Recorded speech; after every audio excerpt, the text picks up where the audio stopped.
But what if I told you that Hollywood lied to us? To tell the real story of what happened that freezing night in 1912, we need to rewind a bit. The lookout shouts, "Iceberg right ahead!" Yep, that part was true. Just before 11:40 at night, Frederick Fleet noticed something darker than the sea directly ahead. As the ship got closer, he realized it was an iceberg. The engines were quickly reversed and the ship turned sharply.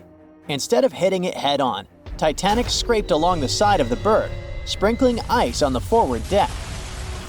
If you remember, in the movie, Jack and Rose are having a romantic moment when they feel the ship shudder after hitting the iceberg.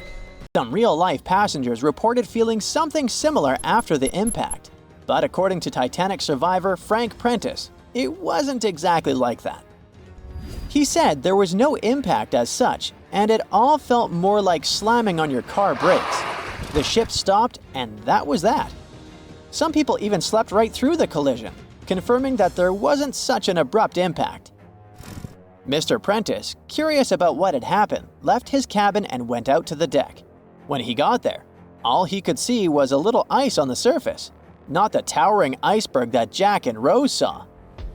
But as we all know by now, the real damage happened below the waterline, where the iceberg had a jagged spur that slashed a 300-foot gash in Titanic's hull.